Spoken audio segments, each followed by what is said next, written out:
罗总好。哎，小冯，是邱总、夏总。邱总好，夏总好，咱们这边请。里面请。哎。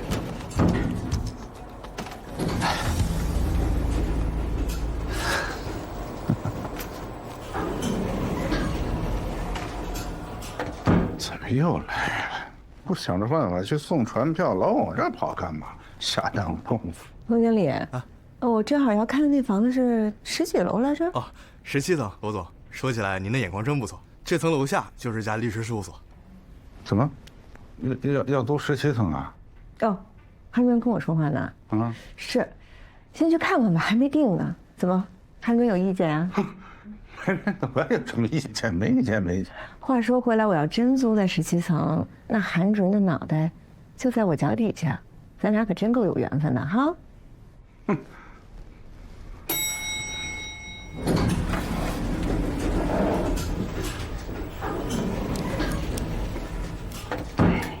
你说你这是何苦来的？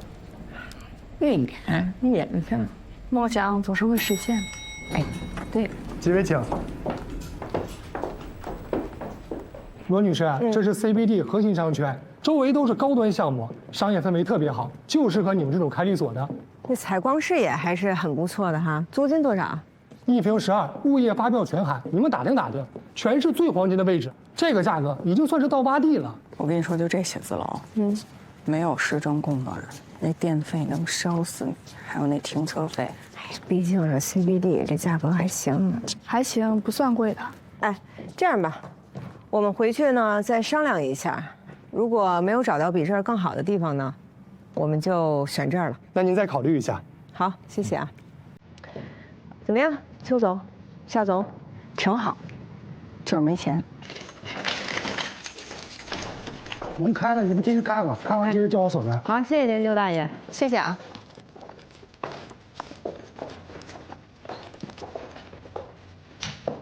听说啊，这原来是一家报社，这里面呢，反正该有的都有。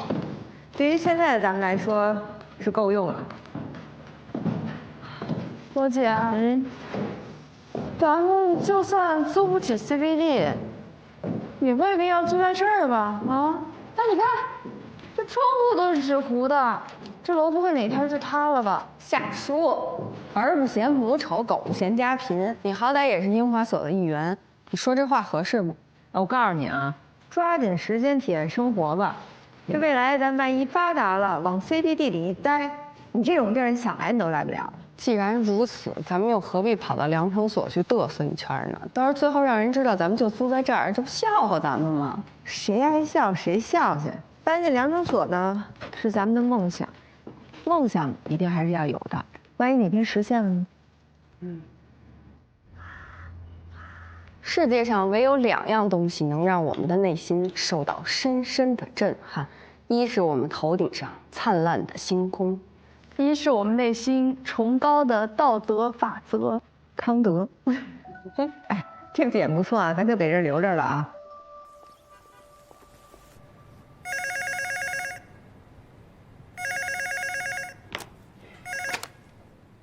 喂，你好。是韩志通韩律师吧？我是城东区法院。啊，是我。宋淑敏诉何巧慧、周大民民间借贷纠纷，是你代理的吧？谁？这个案子我怎么没听说过呢？韩律师，我们已经知道这个案子是你代理的，传票很快就会送达你的律所，请你代何巧慧夫妇签收，并填写送达回证，连同完整代理手续一并寄回，听明白了吗？法官您贵姓啊？不是，你从谁那儿听说我代理的？这里头是不是有什么误会啊？韩律师，我提醒你注意律师职业道德，不要再耍那些小手段了。院里啊，现在正在研究是否要就你的行为向司法局提出司法建议呢。你听明白了吗？啊，明白了。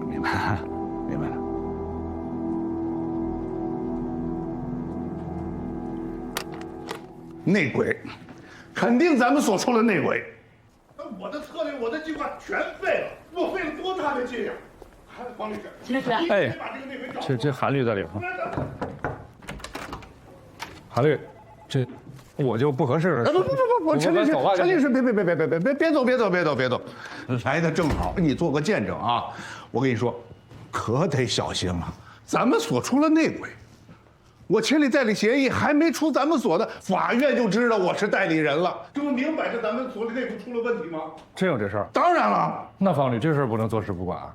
那以后出现类似的情况，你让我们这些律师怎么样？对呀，方律师查不查？你给句话呀！给什么话呀，老韩？我之前已经提醒过你了，让你不要用这些手段，你听进去了吗？我的态度，这件事儿到此为止，该干嘛干嘛去吧。到此为，什么手段，韩律？那是我的机密，我怎么能说呢？嚯啊！你跟我一样无良，韩律师。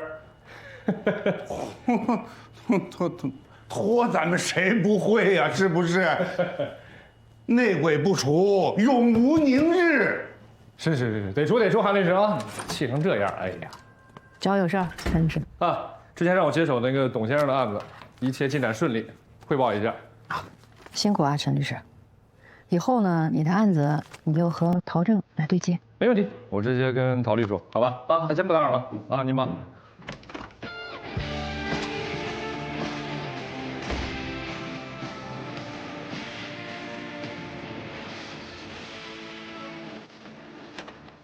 秋华，你帮我把那灯罩拿过来，还得让我给你当助理，这不是显示你重要吗？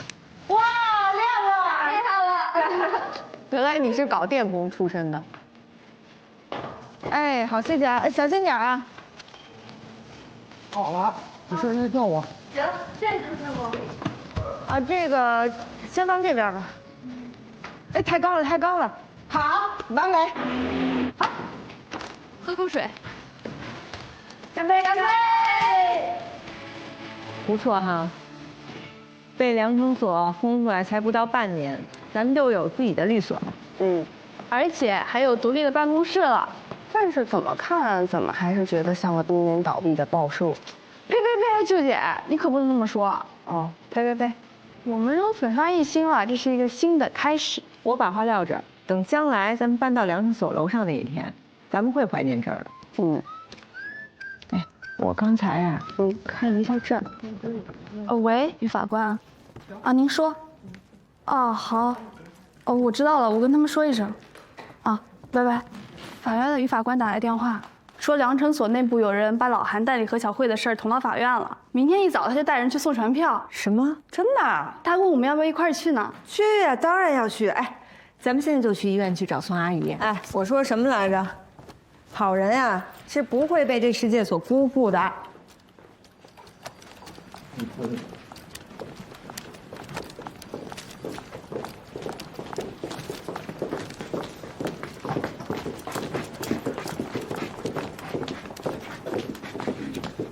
宋阿姨，您好。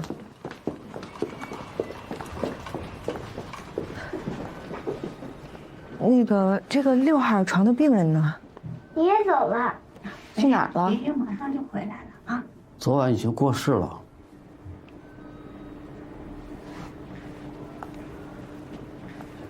那他太太在哪儿呢？跟着办手续，到现在还没回来呢。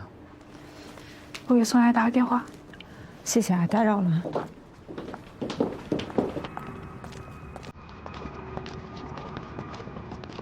秋华啊，你看，那是不是？好像是。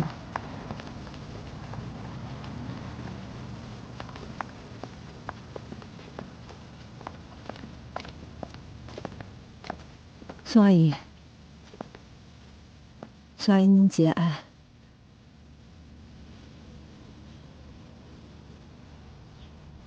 这个帽子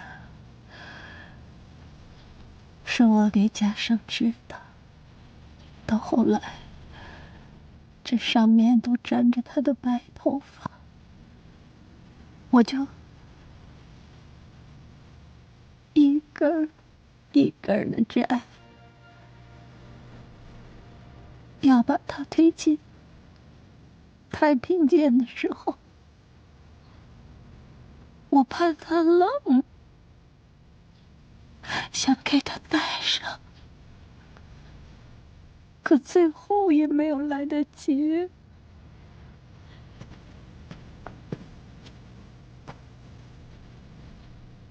宋阿姨，这外面天气太凉了，我们送您回家吧。3位律师，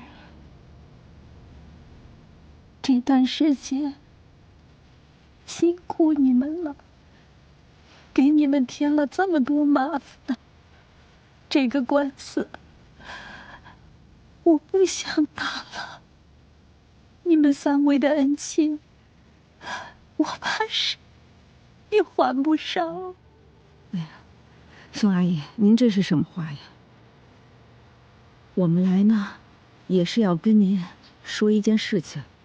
法院那边明天就去给何小慧的律师送传票，您这个案子有救了。等上了法庭，您的大部分钱都能拿回来。可是我没有力气了，真的，我不想打了。宋阿姨，你想干什么呀？您可千万别做什么傻事啊！宋阿姨，这段时间我们3个辛辛苦苦的帮您，您难道看不见吗？您怎么就只盯着那些狗屎不如的人啊？这个世界还是好人多，你要对这个世界有信心啊！可是这样的日子，我一天也过不下去了。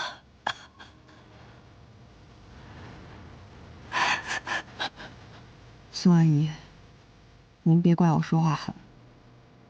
如果您真的一走了之了，事实上您跟何巧慧他们就是一样的。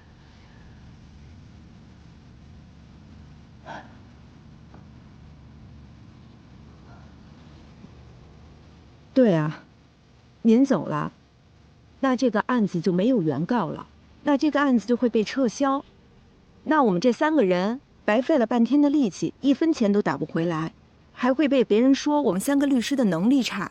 您作为当事人，您自己不上心，我们3个律师在旁边看着干着急，而我们这份情您还不愿意领。对不起，真的对不起，对不起。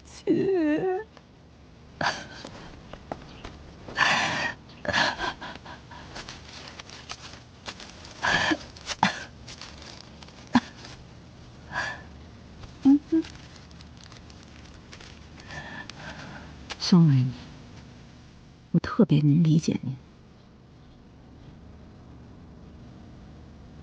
我知道那种痛失家人的那种感觉，但就算这日子再难挨，咱也得咬着牙活下去。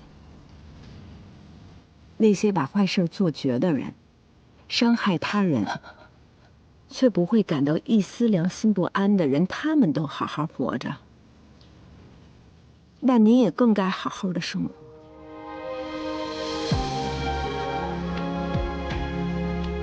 就算被坏人伤得只剩一口气了，咱也得挺着，挺到有一天看着他们受到应有的惩罚，知道吗？嗯。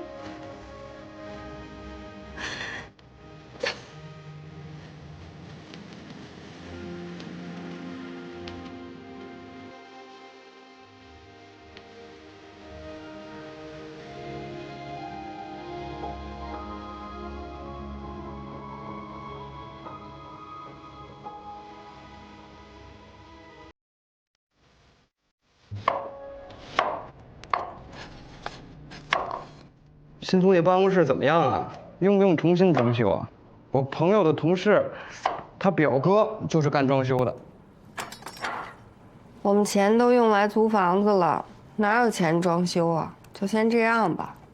干什么呢？那么专注啊？我就是算算咱俩1年能挣多少钱。哎，你现在1个月工资是多少钱啊？啊，我明白你意思啊。明白什么呀？明白。不是，我问你1个月能挣多少钱？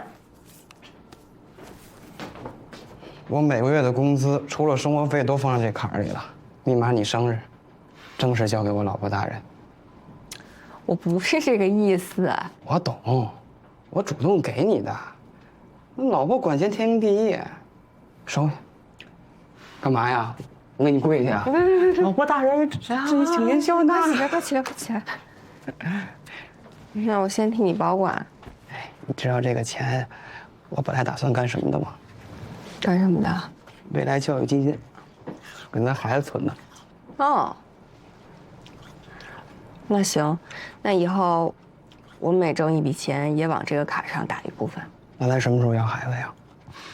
我妈今天打电话还催呢，她说她快退休了，趁现在身体还行，可以帮咱带孩子，一个两个都没问题。还2个？你们倒是想得很简单啊。生了孩子谁带呀？我还工不工作了？咱们还是先存点钱再说吧。啊。我孩子能花多少钱呢？我这不正存着呢吗？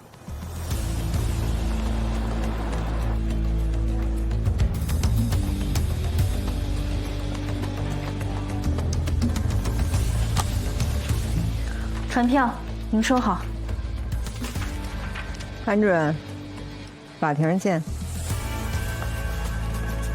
韩律师，您也是老律师，要是再你说是谁在咱们背后一直在帮咱们呀？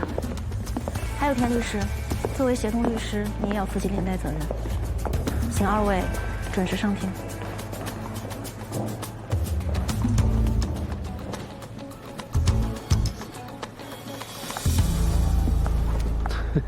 按照2位的意愿啊，我起草了这个文件啊，你们先看一下，这么分行不行？公司的所有股份都分给女方，除了被原告要求查封的女方的1套房之外，其余2套房都分给男方。那个，我明白。就这个公司的经营状况来说，这个协议是相对公平的，甚至来说你都有点占便宜了，因为这公司能赚钱，是不是？行。还有啊，给你3大公司付了一部分款之外呢，咱们这小账上还剩不到200万。你看这钱是做流动资金呢，还是？也打给大明吧。留在我这儿的话，万一官司输了，咱们这个公司账上的钱不就都给他了吗？对，留到公司账上吧，这不就等于留给那个老东家了吗？那完了，这一点我再修改一下啊。我提醒2位啊，我觉得这个公司的小账上多多少少还是得留点钱。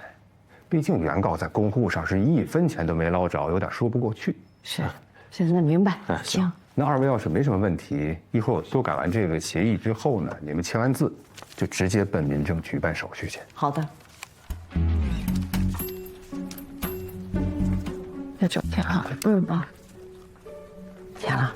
签了。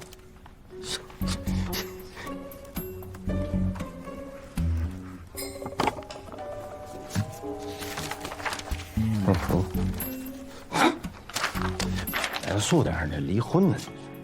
你们俩真的是离婚吗？夫妻感情破裂啦？嘿，我跟你说，姐啊，现在离婚啊跟以前不一样了，时代不同了。来，这是您的啊，收好哈。来，户口本。好，谢谢啊。好嘞。哎，谢谢啊啊，慢走啊。好嘞，谢谢您。资料拿好。哎，现在年轻人真是搞不懂。哎呀，天哪！这回啊，我就看那老东西他能怎么办，是吧？请啥律师都没有用。哎，等一下。啊？我往哪？哎呦，这个老韩啊，这2天天天给我打电话，炸了咱10几万，啥也没给咱干。你先接，我接一电话啊。哦。喂，韩律师啊。哎呀，何女士，你赶快来一趟啊！法院把传票送到我这儿来了。啊？我不去，你就说找不着我们。我告诉你啊，律师有代收法律文书的责任，我收了就等于你收了。韩律师，你不是教我们躲吗？那你咋自己不躲呢？那法院直接给我打电话，我有什么办法？我只能收啊！我跟你说，现在说这些没有用，你赶快到我这儿来，下面怎么打官司，你不想知道了？啊哈，那我马上过去啊。花儿，啊，那走吧，老韩让咱们去一趟。哎呦，我就不去了。那老韩我一见着他就烦，你自个儿去吧。啊，正好我催老马那债去。那行吧，啊，那你开车走吧。你慢点啊。好嘞，好嘞，你也慢点。好，你也注意啊。好嘞。哎呦，何女士，哈，韩律师。你这把案子交给我，这好几天都不露面，你这心可真大呀！不对呀，韩律师，您不是教我们让我们尽量躲着呢吗？再说了，有您在，这官司还担心啥呀？啊？哎，我可从来没给你打保票啊！咱们第一次见面的时候，我就说得很清楚，这个案子事实清楚，人家手里还有你写的借据，咱要是上了法庭，这案子必输无疑。没错，您第一次确实是这么说的。哎，韩律师，那我就想问你啊，那花了10多万请您是干啥的？啊，这话说的，干啥的？那当然是打官司了。你请了别人必输无疑，你请到我，我就有办法，是不是？啊，那说到这儿了，那我上次说的那个提高代理费的事儿，你那考虑的怎么样了？哎呦，韩律师，咱这官司还没打呢，这代理费又要提高啊！你提高了代理费，我告诉你怎么保住你的财产呀。那就这样，你先告诉我如何保护住我的财产，我再提高代理费。那我要说了你不提高代理费，那我怎么办？那我提高代理费了，你又像现在一样拿我一把，我又怎么办？我是律师，你应该相信我呀。我相信你啊，我相信你，我才签了协议啊。可是现在呢，你不是又逼着我提高代理费了吗？你要是这么着的话，那我就不说了，那咱们就等着上庭，咱们输官司吧。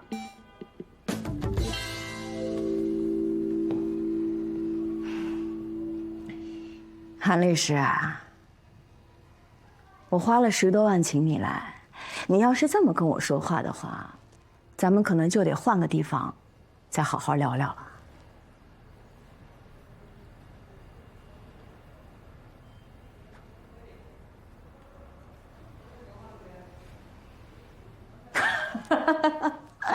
哎呀，开玩笑的，别那么紧张哈，韩律师。哎呀，你就想着办法，怎么能够保住我的这个财产？至于这个代理费提高的事儿，太好说了，好说。好说，是，行，那我就先告诉你哈，那个你的这种情况吧，有一个办法或许能够成功，通过离婚分割你们的财产。虽然你们俩现在属于离婚不离家，但是从法律上来讲，你们已经不存在任何的婚姻关系了。你现在也腰缠万贯了，但你得做好准备啊！这个官司有可能我们会输，法官不是吃素的。如果法庭真查出来你们想通过离婚来转移财产、逃避债务，有这可能性，你就得做好准备，他会一次次的调查你，最后呢，强行的把这个财产执行走的可能。就这一招啊？对啊，就这一招要让我拿钱啊？韩律师，对不起，我和我老公已经离了。离了？什么时候的事儿？就在刚刚，离婚证还在包里揣着呢，刚从民政局走出来。不是你离婚了，为什么不跟我商量一下呢？我跟你商量得着吗？我离婚干嘛跟你商量？让你再扒我一层皮？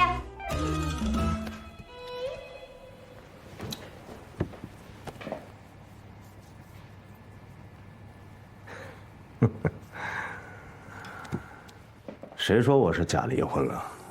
我好好的，为什么要跟着他倒霉呀？就那黄脸婆，我早就跟他过够了。就那个家，我一天都不想回。哎，薛律师，真的，我谢谢您啊！这婚啊，我就是真离了。这边来了，来，小田，谢谢你啊！哎，您客气。回去吧。韩律师慢走，拜拜。哎，是吧？他走了。啊。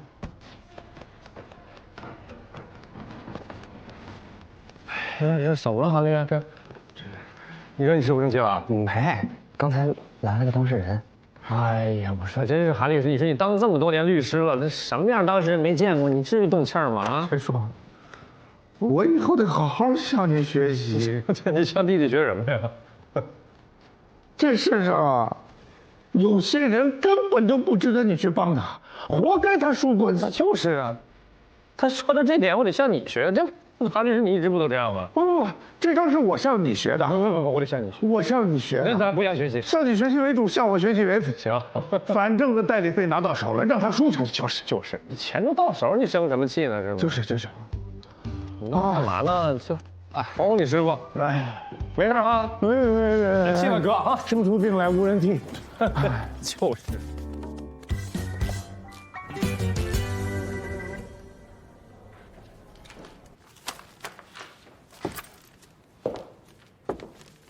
您好，这是我的代理资料，这是证据目录。求理。韩律师。看。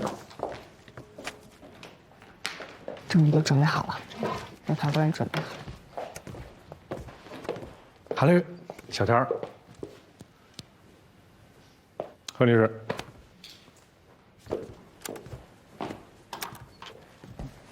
没几个人呢。你来了啊？是来看你哥怎么被打脸的吗？谁我哥呀？简直就是孪生兄弟，坏到一块儿去。小点声，注意纪律。好，注意纪律。对，我今天来就是向我哥、向老前辈来学习如何上庭的。老爷子啊，你是不是都没想过呀？这样的就算是你们赢了，到最后啊，你只能得到一张白条。什么意思？据我所知啊，这个何小慧跟这周大民两个人已经离婚了，而且周大民把所有的财产全都转移掉了。你怎么知道的？赶巧了，这老薛呢是周大民的代理律师。哪是赶巧了呀？我就知道这里面少不了你。哎，你们知不知道？你们可能会逼死2条人命。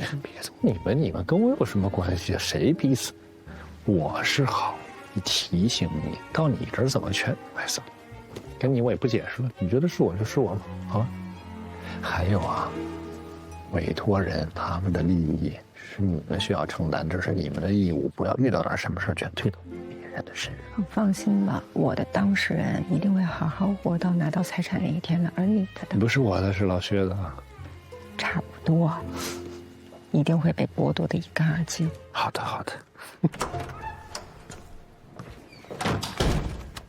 起立，坐下。你别在我们这边待着，去那边去。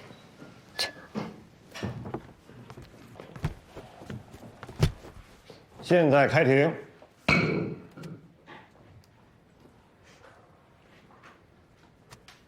被告，对原告所提供的证据，你们有异议吗？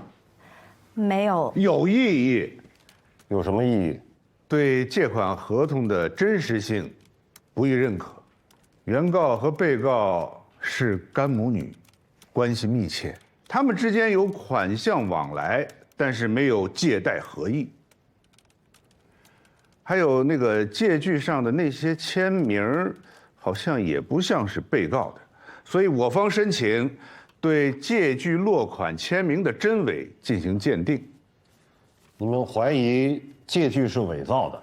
不是怀疑伪造，只是对真伪表示怀疑。代理人先不要发言。被告何小慧，你自己说，这些借据是真的吗？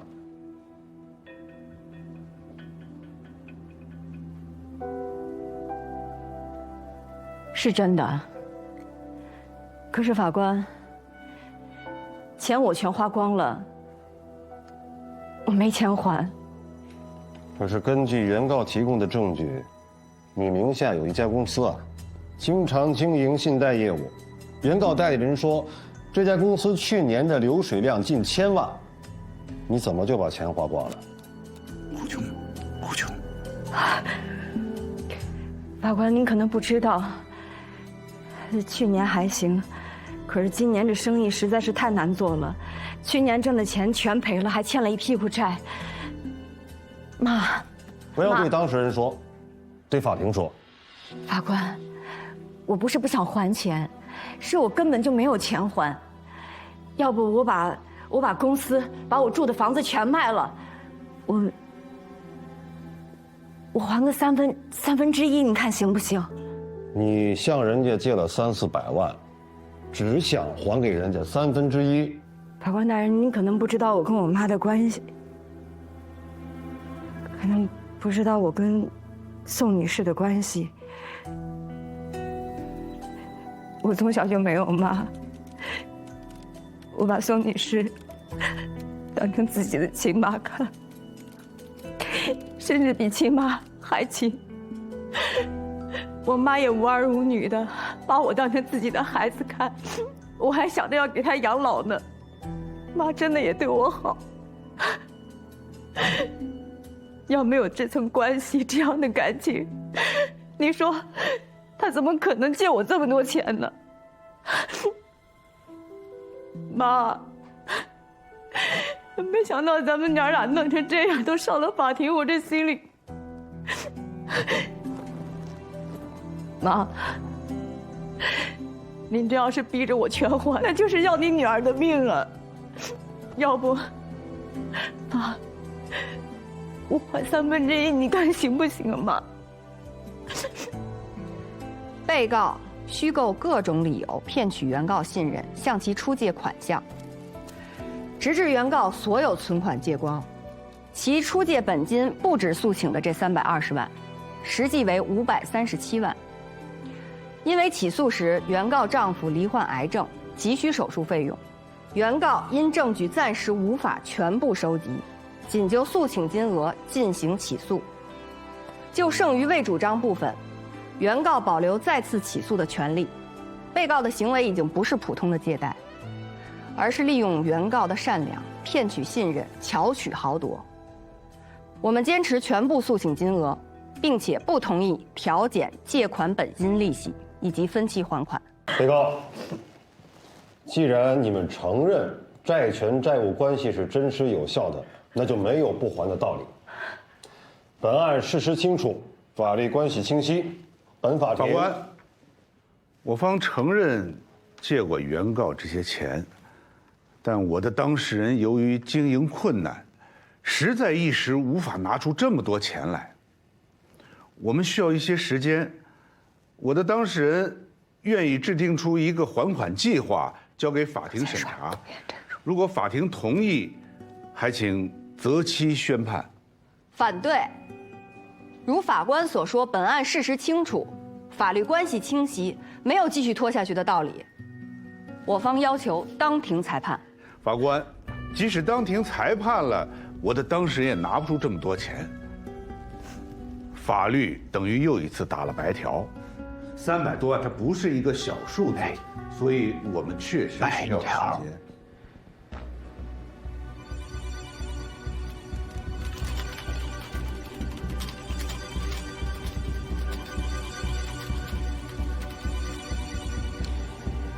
被告，回去积极制定还款计划。本案择期宣判。休庭。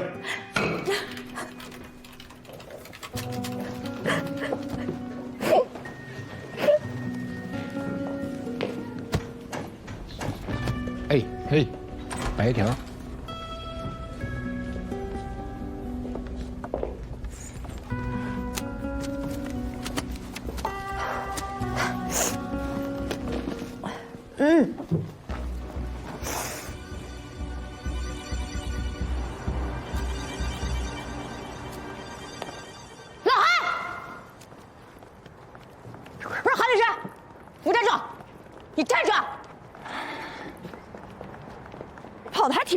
你啊，你干什么呀？何女士，你有事啊？我在你身上花了10多万，换来你在法庭上说还款是吗？那我为什么要请你啊？这事能怪我吗？啊，我在法庭上提出证据可能有假，要求做司法鉴定的时候，不是你说那些是真的吗？真实的债务，真实的证据，你让法官怎么判？你那什么建议呀？闹着玩呢，哄谁呢？当法官3岁小孩呢？你别废话了，下面该怎么办？不是让我们提交还款计划吗？那这计划不得制定上3个月呀？先拖上3个月再说。哎，不是躲就是拖，你还有什么别的招？给我说1000道1万，我最后还是得输呗。这事儿打头一回你见我的时候，我已经说得很清楚了，咱这个案子只要上法庭，肯定输。那我在你身上花10多万，图什么呀我？别急啊，要是一审判咱们输了，你还上诉吗？我当然上诉啊！我怎么轻易就……我根本就没有钱还。那你就先跟我去一趟律所，咱们先签订一下2审代理协议，等您签了字儿、交了款，我再告诉你下一步咱们该怎么做。韩律师，又要交钱是不是？我还告诉你，我就是打2审，我也不委托你。随你。如果真是这样的话，那您可就是花了10几万，真就买了我上法庭说了一句还款了。哈哈，请你再考虑考虑。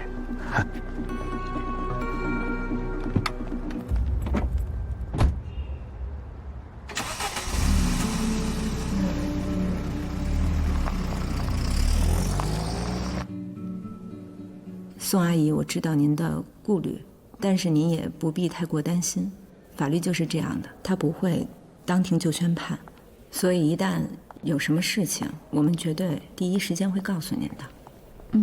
好，放心吧。宋阿姨。那个夏叔，要不你先送宋阿姨回去？好，这给我吧。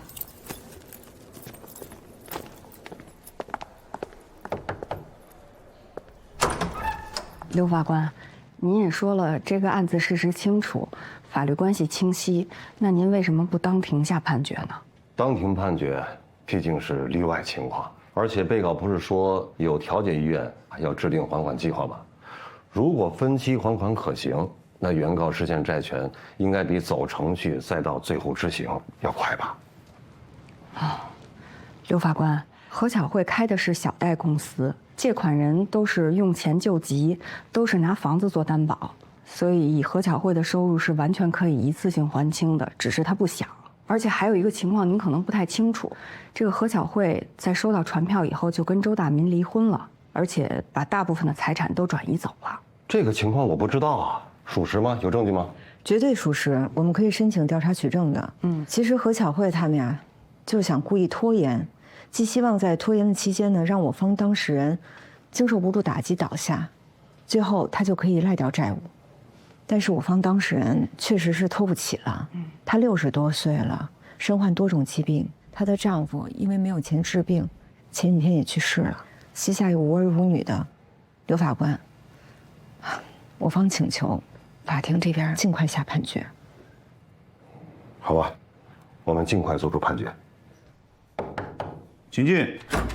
师傅，钱交了。我交了。哎呀，请坐，请坐。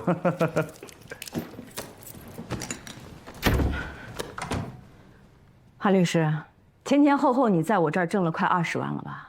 我告诉你啊，如果你不能帮我保护住我的财产，这次真别怪我不客气。何女士，你说这话，你就是在侮辱我，你知道吗？行，我现在就把方法告诉你。第一，多跟法官沟通，告诉他你愿意还钱，还款计划也马上就列好了。然后说你有强烈的调解意愿，法院有调车率的指标要求，肯定希望你们调解。这一调解，咱们就又能拖好几个月。第二，实在拖不下去了，一审判决以后，在上诉期的最后一天，最好是在上诉期满的最后一刻，咱们把上诉状递上去。咱们一上诉，法院又得重新调查，这一调查，咱们又能拖好几个月。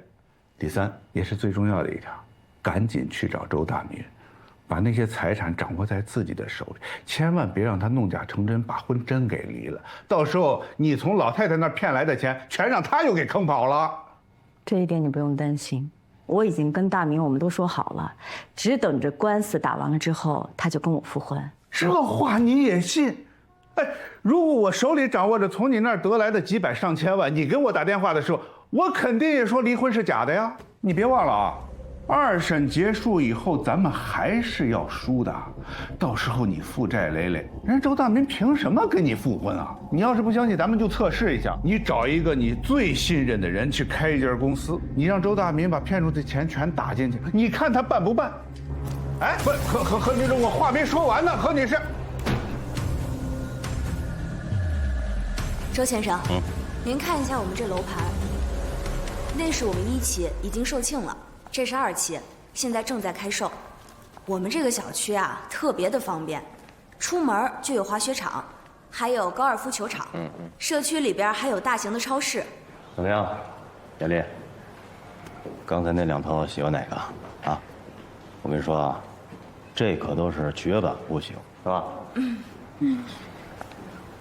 哪个都不想选。这绝版户型还嫌小了啊？唐儿啊，我们俩再商量一下啊。行，那有事您叫我。好。怎么了？啊？这么大一笔钱，你老婆能给你吗？再说了，这要让他发现了，不得撕了咱俩？这个钱啊，都在我这儿呢。这房我想买就买，我说了算，啊。那大民，咱们今天就定下来呗。必须的，要不干嘛来的，是吧？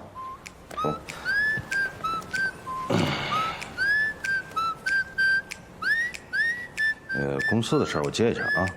哎，桃儿，你过来再给他说说。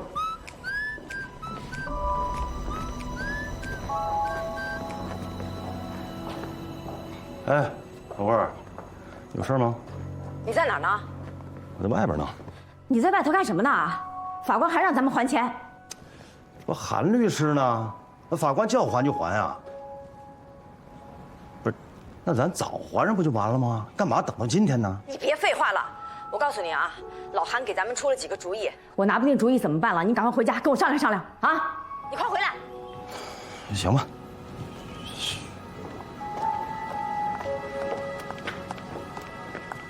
大民，我觉得还是7层好，7上8下。哎呦，那个雅丽啊，我那个公司啊有点事儿，我得先回去一趟。这房子的事儿呢，咱回头再说，好不好？啊，它不有2套吗？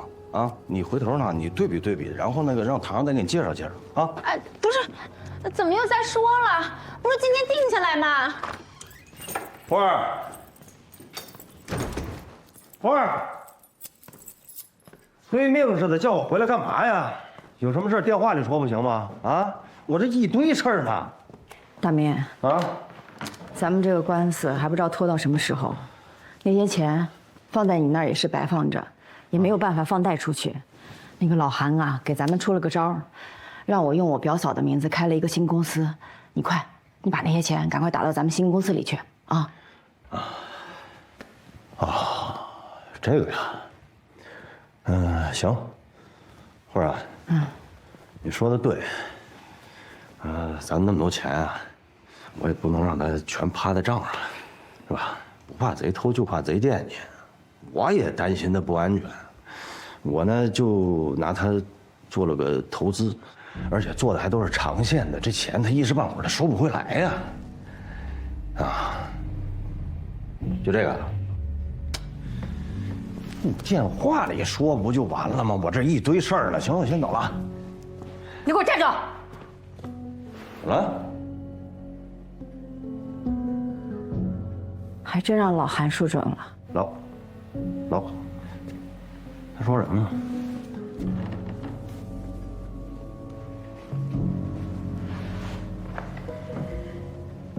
周大明，你外面有人了。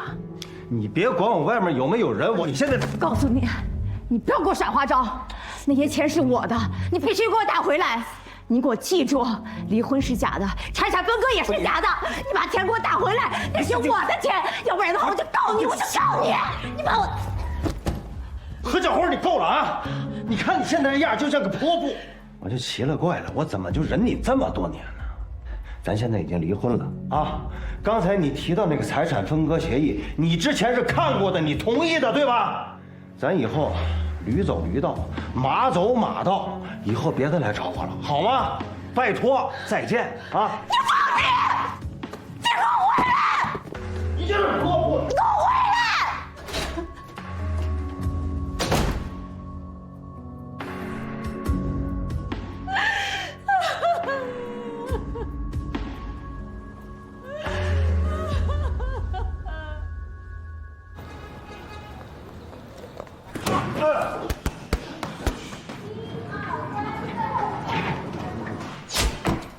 我这现在是这岁数大了还是怎么着？一拉弓这膀子就难受。哎，你真娇气。喝点水吧。哎，杨叔啊，我跟你说个事儿。我这来了一活，两口子闹离婚，找我的是那男方，但这男的我实在下不了嘴，我觉得你得过来帮我带带他。怎么就下不去嘴呢？哎呀，缺钱，还缺德。嘿，你说你这时候想起我来了，啊，你是自己接着案子，怕接受良心的谴责，你叫上我，这就转嫁你的道德包袱了，是不是？然后你就可以安心的收你代理费了，是吧？不是，说实话呀，可是这么多年，我就想跟你学你身上那点，就是当律师的时候不带良心，但我真学不到啊，就是太正直了，一到这坑节上我就忍不住。来来，你看一下这个。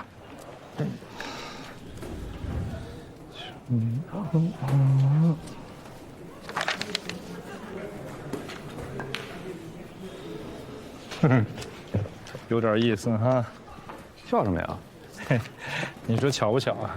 我这有个活啊，找我的呢是个女的，很有钱，很善良。嘿，嘿，哎，这有意思啊！找咱俩的这是两口子，这巧了啊！男的嘛要起诉这女的啊，这女方的钱，我估计两口子也过不了多久。不过，从这资料上看，肯定是女方占理儿，完打起来也没啥意思。陈老师，要不这样，咱挑块硬骨头看，把这男的代理的怎么样？傻吧你？这女的有钱，那管那男的干嘛呀？要不说我是陈无良呢，我还就想代理这个无良的丈夫，就他了。代理哪个你决定啊？你就把那个代理费给我谈高点。对。那，你这女的怎么办呀？整个周英死吧。合着你这要给人家献殷勤啊？跟华所最近反正也缺少点案源，我之前从他那儿抢过案子，借着机会还给他呗。那咱还是老规矩，37，你给我3，37这回不行了啊，28吧，28哈。你弟弟我现在不如以前了啊，我现在有个助手，我还得给他开钱。怎么还有助手了？哪儿的？这两所派的嘛，方力宏侄子。那哪是助手啊？不就来盯着你吗？盯我干嘛呀？我怕他盯啊。那我不管啊，咱们规矩就是规矩，还是37。那方力宏的侄子，你让方力宏给钱，跟我没关系啊。那你好意思吗，老薛？有什么不好意思的？再来一局，28啊！你赢了，37，我赢了28。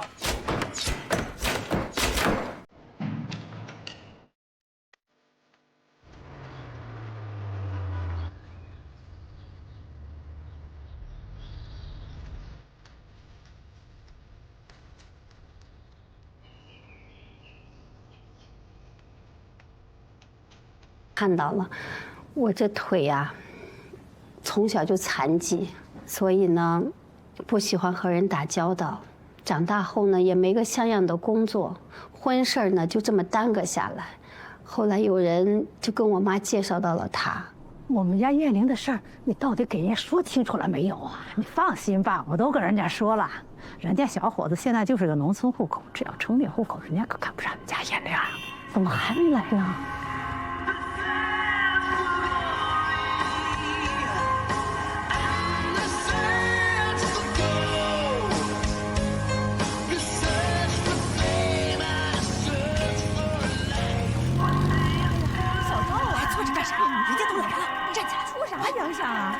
弄这么大动静！我这不是在南边倒了点磁带吗？是正听呢，好听着呢。快停下来！快停下来！来，你刘姨。刘姨好。哎，你好。燕玲。燕玲好。燕玲，带小赵进屋啊。太冷了，赶紧进屋。走吧。你先走吧。好嘞。我第一次见到他，就喜欢上了他。我没想到的是，他也相中了我。上楼梯的时候还伸手过来，想要帮助我。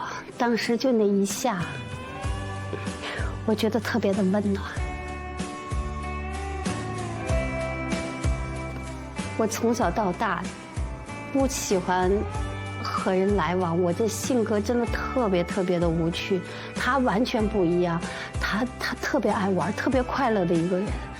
然后他就带着我吧，去他以前玩的那个地方，那么一帮人，哇！我第一次去这种地方，有音乐，反正是跟我以前的生活完全不一样。然后他叫我一块跳舞，我哪会呀？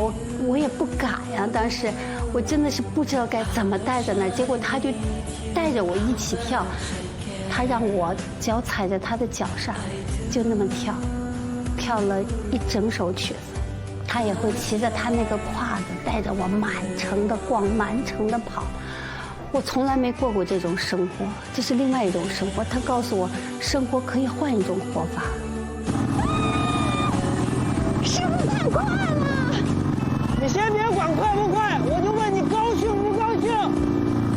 我告诉你吧，什么也没有高兴重要。就这么快乐，就这么温暖。其实，这种美好的东西一直都支撑着我。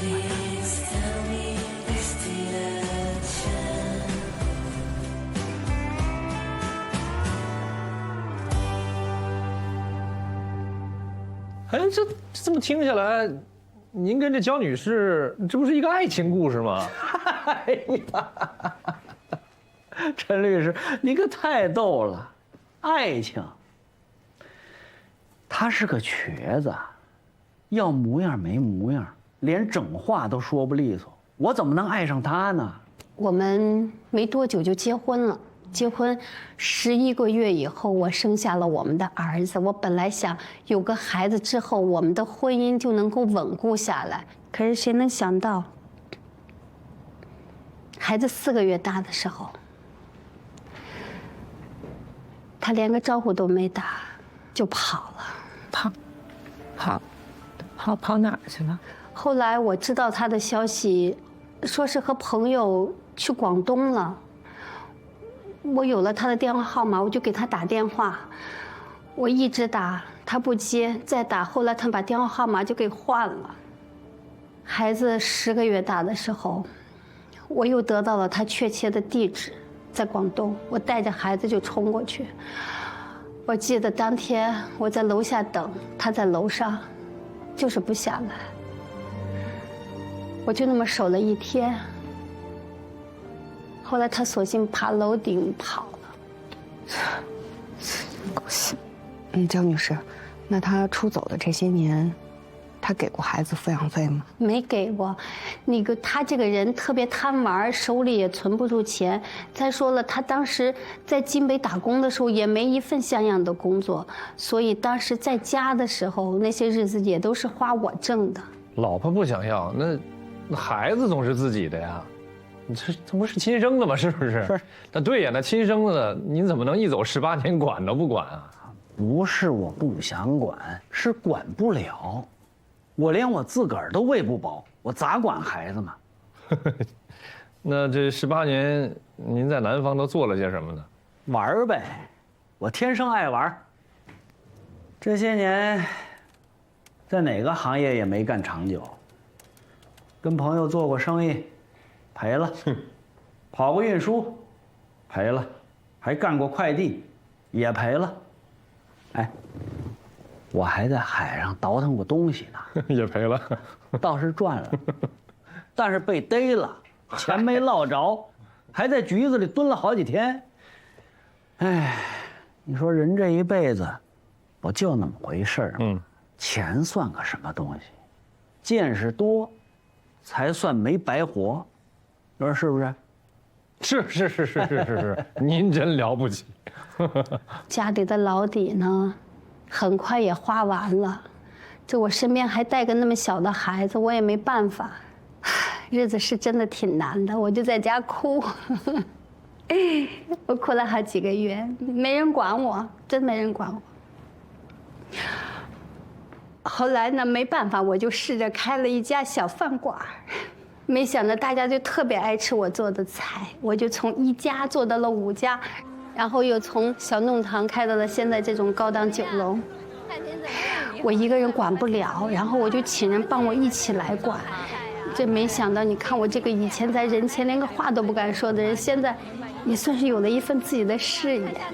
还有我的儿子，我的儿子特别争气，去年还考上大学，现在在学校住校呢。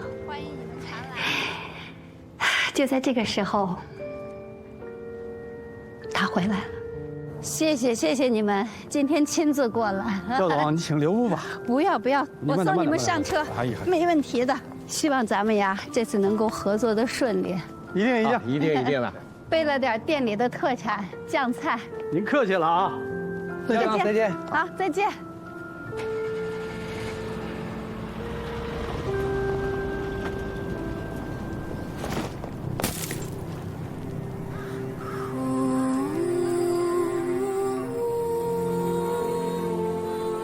我本以为我像王宝钏一样，苦守寒窑18载，就是为了盼着他回来。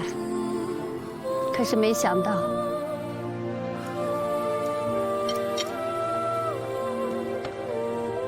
江总，你的打卤面好了，吃点面。有这个谁还吃面条啊？倒酒。哎，别动。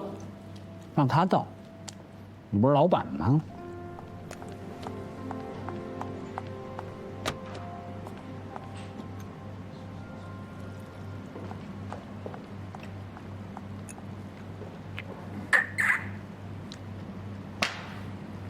哎，吃好了。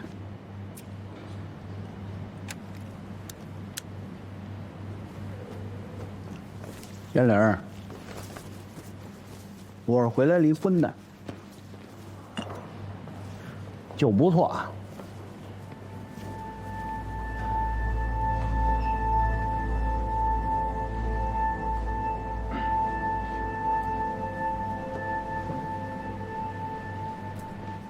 这焦女士身家几千万，您可以坐享其成啊，您就玩呗，你怎么还要离婚呢？哎呀，跟你说实话吧，吃饭的时候我就想明白了，我根本就不喜欢这个女人，看她一眼都多余。我就想啊，要是离婚呢，她的财产就是我的，哎，最起码可以分1半吧。既然这样，干嘛不离？是不是？他是不是想要分您的家产呀？他提出离婚，我不同意啊。但是我看他态度特别坚决，我就在想，18年了，他不在我身边，我这日子不是一样过来了吗？那就离就离吧。我没想到他却提出，要是离婚的话，我的财产就是夫妻共同财产，他要平分。不好意思，赵先生，我有点没太记清楚，你是说，孩子4个月大的时候您就不辞而别，一走18年，对吧？对。那18年之后，您太太靠自己获得了1000万家产，然后您回来就要跟她离婚，并且还要分走她1半家产，有什么问题吗？不是，陈律师，哎，您这助理没事吧？他什么意思？这是？他什么意思都没有。他年轻人说话分寸感差一点，咱别太敏感啊。没事，赵先生，咱继续说，好不好？陈律师，您的助理没听明白，您听明白了呀？这法律的规定，您不比我清楚吗？我和他是夫妻，他的就是我的，当然我的也是他的，他所有的财产都是夫妻共同的财产，要离婚就得分一半。没错，法律上是这么规定的。哎，那焦女士，您这次来找我们，您是不是想跟他打官司呀？不是我要跟他打官司，是因为他想平分我的财产，我不想给他这么多，我想少给他点，结果他就把我给起诉了。这不是处人吗？焦女士，您这个情况确实比较复杂，您在这稍微坐一会儿，我跟罗律师我们去讨论商量一下。天才，这个案子有点麻烦。是，你说就是这男的，他的做法再恶劣，但是焦艳玲在创业的时候，他们俩已经是夫妻关系了，所以这焦艳玲赚的钱呢，这男的也有权分割。所以我建议，这个案子最好别闹到法庭上，还是劝双方谈判比较好。你说这个男的一走18年，音讯全无，对这个家庭和孩子没有尽到半点义务，他居然要求要分一半，这没有道理啊。对。但是如果一分不给，好像也不太可能。要我说啊，对这种渣男，我分他1分钱我都是多余的。哎，没办法，情是情，法是法。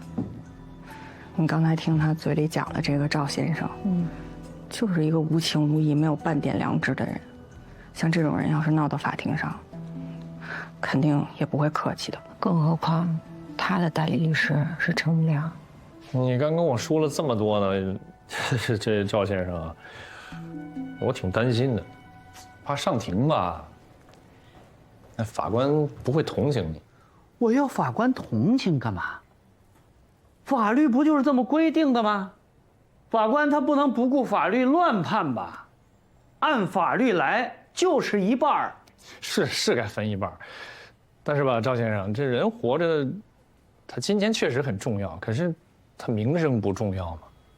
咱们都是男人吧，他是要这个呀，是吧？那官司打起来，对方把你的过往啊、所作所为全都宣扬出去的话，对你名声很不利呀。焦艳玲吗？他不会，不是焦艳玲，我说的是对方的律师。你可能现在不太清楚啊，律师为了赢官司，他有各种操作、各种方式。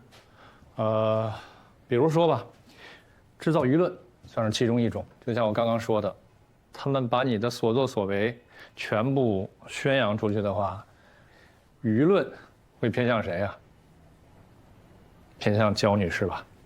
啊，那咱将来上了庭，那你说法官他不考虑舆情吗？不考虑民意吗？也得考虑。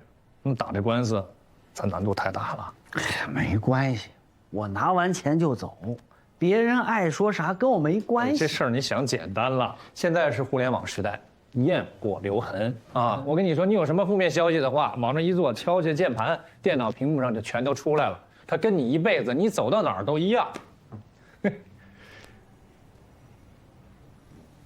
那，陈律师，要您说，咱该怎么办？要我说，咱不上庭。焦女士，尽管这份家业是您一个人创下的，但是你们夫妻的关系一直存续。按照法律规定，如果不是那几种少分或者部分的法定情形，您的家产就是夫妻的共同财产。您的丈夫要求分割也是有法律依据的。我们想尽可能的通过谈判跟对方来解决这个问题，您看可以吗？可以的，我也不想上法庭，毕竟夫妻一场，还是孩子的爸爸，我不想闹得太难看了。我的意思是呢，咱们通过去谈判的方式去解决这问题去。焦女士呢，她现在所有的财产都是在你们婚姻关系的存续期间去创造的，对吗？你们是夫妻，一旦你们离婚，你有财产分割权，只要有这个前提在，咱们就有空间去继续讨价还价去。这怎么了？这干嘛还讨价还价呀？不是一半吗？不是你总强调这一半，我这听了这听这么多遍，一半，我们就问你，这18年您做过什么？您尽过一个丈夫的义务吗？啊，您尽过一个父亲的义务吗？没有，什么都没有。看你就回来了，要分人一半财产合适吗？你给谁听这都不合适啊。但您放心吧，我们呢非常专业的律师，所以会为您争取最大的权益。您想想，咱们跟他们谈一谈行不行？对方要求分割夫妻的共同财产，那您的底线是什么？您想分给他多少？他想分一半儿，我觉得太多了，而且他提出要现金，我哪来那么多现金啊？我在想，不要做那么绝情，分他一部分没问题的，能不能这样，换一种方式给他，每个月给他一部分钱？他这个人呀，手里存不住钱，我觉得这样可能会更好一些。不好，那个不是，肖女士，你是不是还对他有什么幻想？都到这一步了，我对他还能有什么幻想呀？不是，那你干嘛还每个月还得分他一部分操公司呢？这要我说啊，最好的办法那就是6个字儿：离婚、分钱、走人。以后这个人就在您的世界里面就死了，想都不要想。跟这种烂人，绝对不能纠缠不清。这样吧，咱们就先跟他们联系，先开始谈判，好吧？好，那行，焦女士，那您就先回去，等我们联系好了这个谈判的时间和地点，我们再通知您。好的啊。另外，我还想再多提醒您一句，这段时间如果他联系您了，我们建议您不要见他。好，那我们送您。好。